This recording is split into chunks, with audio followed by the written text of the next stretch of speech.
कोई समस्या थी, कोई श्रीमान जी थे, उनकी समस्या खत्म नहीं हो रही थी। अच्छा, वो हनुमान जी के भी भक्त थे और ग्रहों का भी कर रहे थे, लग नहीं रही थी। अब कई तरह की दिक्कत रहती है, पता नहीं उनके घर में कोई बहुत भयानक वास्तु दोष रहा हो, या उनके ऊपर किसी का किया कराए का प्रभाव हो, सब कुछ हम लोग को पता तो नहीं है। ये मतलब पकड़ में नहीं आ रहा, पकड़ में तो आती नहीं है ना, कई चीजें नहीं आती है, क्योंकि व्यक्ति कई बार बताता भी नहीं है उसमें, और जब तक तो अब आप बैठे, कोई बक्सर से आके यहाँ पे सवाल कर रहा है, अब बक्सर पे उसके मकान में कितनी क्या है वो तो आपको भी तो नहीं, क्या पता उसके कुल देवी कुल देवता रुष्ट हैं, या इन्होंने कुछ अनिष्ट किया है अपने बड़े बुजुर्गों के साथ, ये भी तो है। जी जी। आप किसी आदमी अपने माता पिता का दुर्कार करे और आके सूर्य की पूजा करे तो पूजा लगेगी नहीं ना। आज जो आपका मूल विषय है वो ये है कि पंच तत्व में अपनी समस्याओं को विलीन कर सकते हैं, समाहित कर सकते हैं, समाहित करना है हनुमान जी से प्रार्थना करके। प्रार्थना करके। अच्छा। अब जैसे लड़की की शादी नहीं हो रही है तो पीली चिट्ठी बना दे विष्णु जी के नाम से, घर में तस्वीर होगा विष्णु जी का, उनके चरणों पर रख दे, बृहस्पति देवता का है। अच्छा। जल तत्व जो है किसी भी चीज को डाइल्यूट कर लेता है, अच्छा, विलीन कर लेता है, उसमें समाहित कर लेता है, समाहित कर लेता है, मिला देता है। तो आपने अपनी समस्या को जल तत्व में विलीन करा दी, अच्छा, अग्नि तत्व में आपने भस्म कर दी, और प्रभु के चरणों में आपने अपनी अर्जी लगा दी, प्रार्थना लगा दी, 3 उपाय किए अपने। इसी तरह से जैसे नौकरी की समस्या आ रही है, तो नौकरी के लिए सबसे पहले हम लोग एडवाइस करते हैं किसी भी आदमी को, पहले तो भाई सुबह उठो तो धरती को प्रणाम करके ही पैर रखो, आधार तो मजबूत चाहिए। जय सिया राम, जय श्री राम। सब सुख लहे तुम्हारी सरना, तुम रक्षक काहू को डरना। हनुमान जी की प्रसन्नता से, उनकी कृपा से भक्तों के जीवन में सब आसान होने लगता है, जीवन की मुश्किलें कम हो जाती हैं, मार्ग प्रशस्त होता है और कठिनाइयाँ क्रमशः दूर होने लगती हैं और जीवन सुखमय बन जाता है।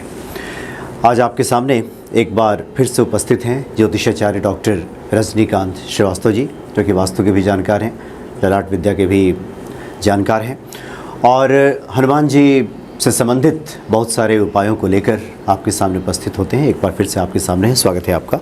जय श्री राम। जी आचार्य जी, क्या खास आज भक्तों को बता रहे हैं आप? जय श्री राम, जय हनुमान जी।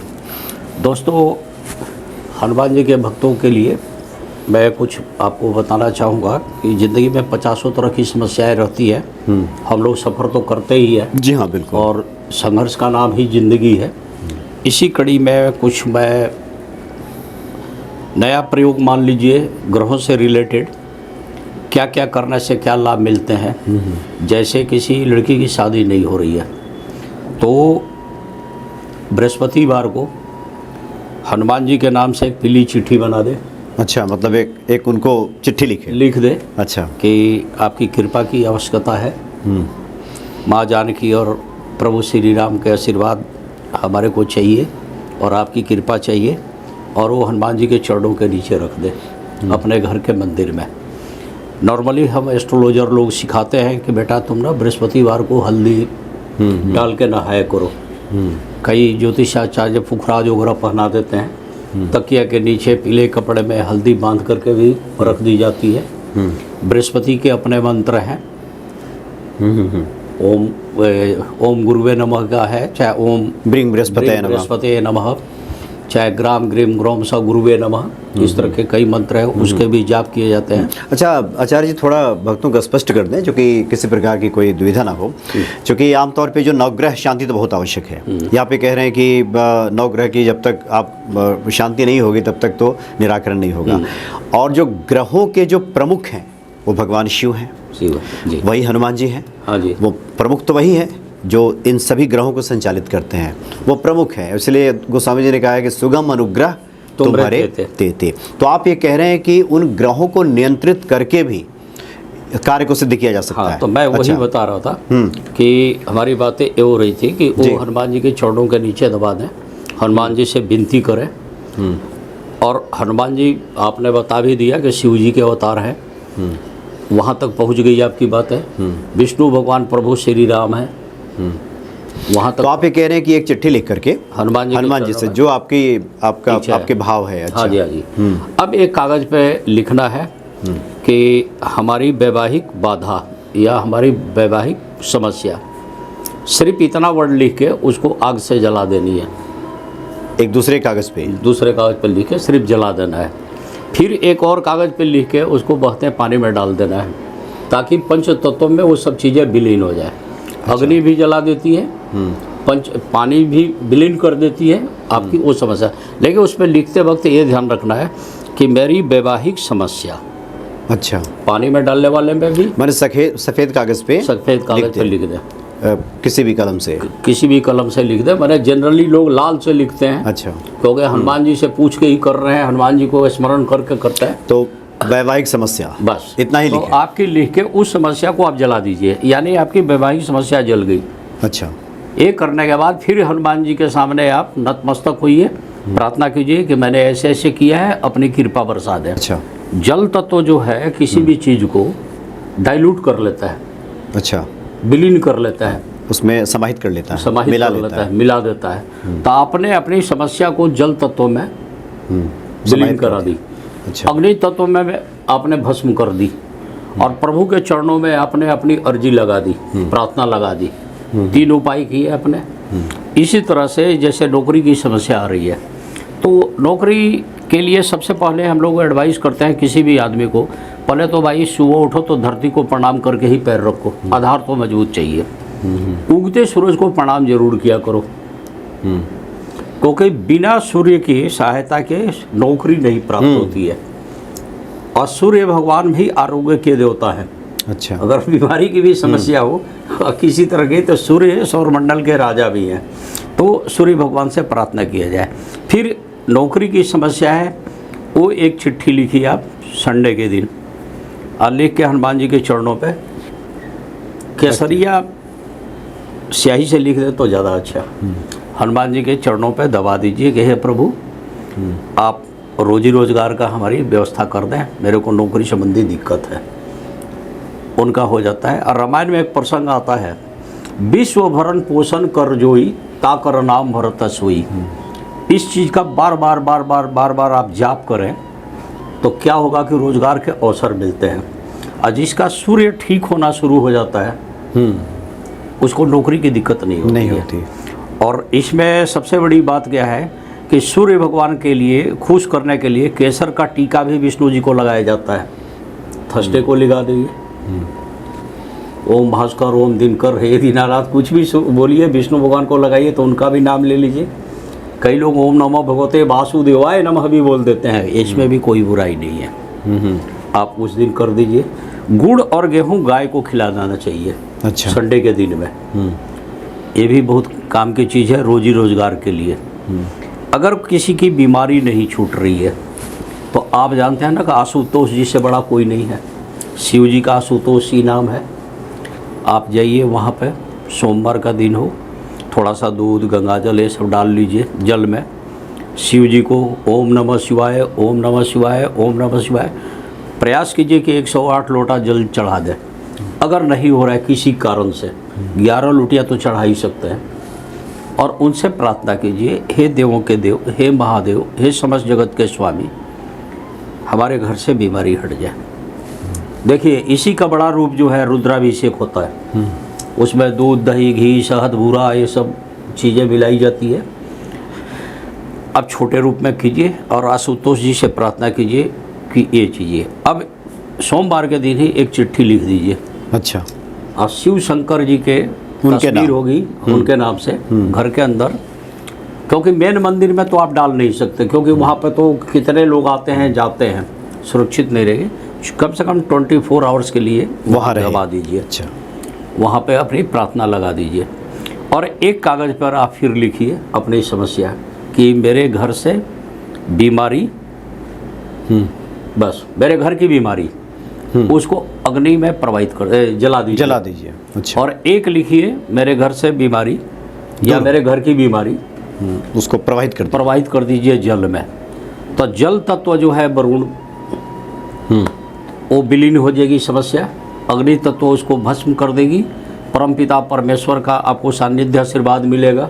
जो पूजा करके प्रार्थना करो, लेकिन एक करने के बाद 1 टाइम इसको करना है और प्रार्थना तो हमेशा ही शिव जी से करना है। जी जी। तो अच्छा आचार्य जी, आज जो आपका मूल विषय है वो ये है कि पंच तत्व में अपनी समस्याओं को विलीन कर सकते हैं। हाँ जी, समाहित कर सकते हैं। समाहित करना है हनुमान जी से प्रार्थना हाँ जी, करके। प्रार्थना करके। अच्छा। अब जैसे लड़की की शादी नहीं हो रही है तो पीली चिट्ठी बना दे विष्णु जी के नाम से, घर में तस्वीर होगा विष्णु जी का, उनके चरणों पर रख दे, बृहस्पति देवता का है।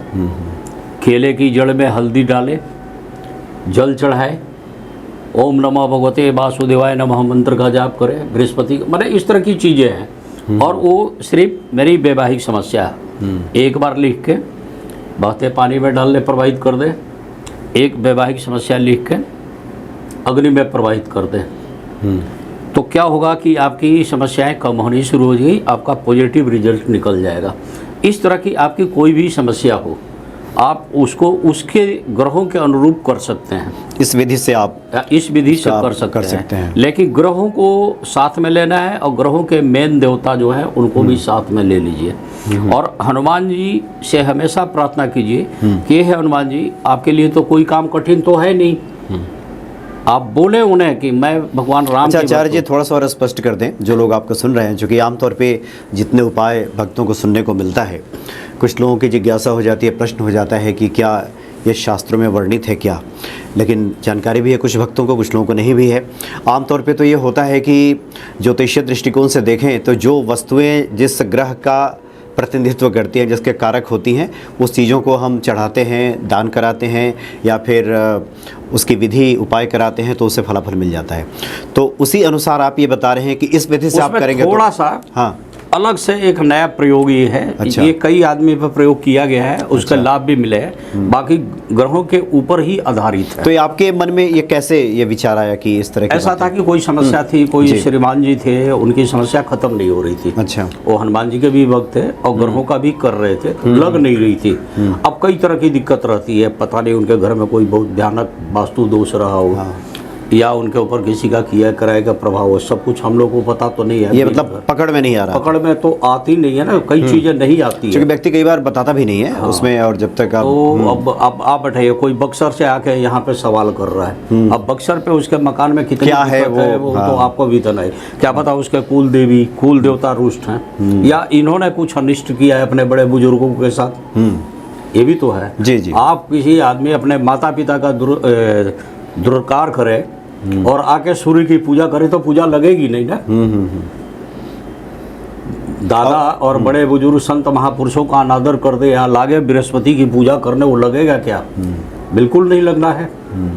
तो कुंडली देख के तो कुछ ज्ञान तो मिल जाती है, लेकिन सब कुछ मिल जाए 100% ये नहीं होता। और व्यक्ति कई बार संपूर्ण रूप से बताता भी नहीं है। कई लोगों के तो जन्म तिथियों में बड़ी भिन्नता रहती है। तो हनुमान जी से मैं खुद ही प्रार्थना करने लगा कि प्रभु इनका इतने दिनों से है, कोई उपाय नहीं सूझ रहा है।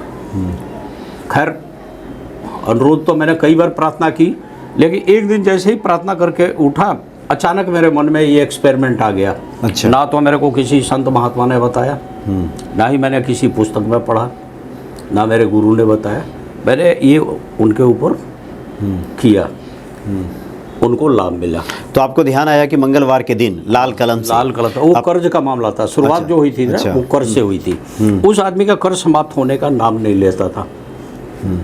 वो ऋण मुक्तेश्वर वहाँ उज्जैन में भी गए थे, शिव जी के आगे भी कई बार प्रार्थना किए थे, उनकी पूजा लग नहीं रही थी जो मैंने देखा। तो एक तो मैंने उनको सिखाया था कि हमेशा क्षमा मांगा करो, कि प्रत्यक्ष या अप्रत्यक्ष रूप से कहीं कोई गलती हुए प्रभु, या पूर्व जन्म का कोई मेरा पाप रहा हो संचित, हमें क्षमा करें। कान भी पकड़ो, नाक रगड़ा करो देवी देवता के सामने, जो भी आपके आराध्य है, जो भी आपके इष्ट देव हैं, चाहे जिस पे आपका मन रम रहा है, उसने ये प्रक्रिया भी अपनाई। तो मैंने उसको ये बोला कि आप इस तरह से काम करो, एक चिट्ठी बनाइए, हनुमान जी के सामने रख दिए और उनसे लगातार प्रार्थना कीजिए। उसने किया। एक अग्नि को प्रवाहित कीजिए कि मेरे कर्ज की समस्या, बस इतना ही लिख के अग्नि को प्रवाहित कर दो कि अग्नि में ये समस्याएं भस्म हो जाए। अच्छा, आपका इंटेंशन यही रहे। एक पानी में विलीन कर दीजिए,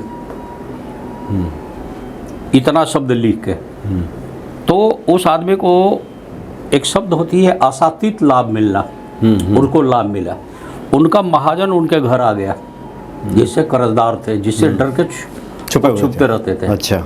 बोले कि देख तू कब तक छुपेगा, तूने कर्ज लिया है, ठीक है, तेरे ब्याज तो दे नहीं सकता, तेरी तो खाने की लाले पड़े हुए हैं, मेरा मूलधन ही निकल जाए। अब मैं तेरे को क्या करता हूँ, किस्तों में तू मेरा मूलधन ही दे दे। और उन्होंने अपने आप किस्त बांध दी कि इतना तेरे को देना है, तो उसके लिए बहुत इजी हो गया। हाँ, सिर पे मूढ़ चुकाना है अब। हाँ, अब तो मूल चुकाना है। और इसी बीच उसकी रोजी रोजगार की कोई अच्छा व्यवस्था भी हो गई, परमात्मा की कृपा जिस पे मेहरबान हो जाए, तो उसको लाभ मिला, उसने खुश हो गया, मेरे को दिया, मैंने भी थैंक यू बोला भाई, हनुमान जी के हाथ जोड़ा। इसी तरह किसी लड़की की शादी का मामला आया, उसने भी इसी तरह से किया, उसको सिखाया मैंने कि एक बार ऐसे भी करके देख लो।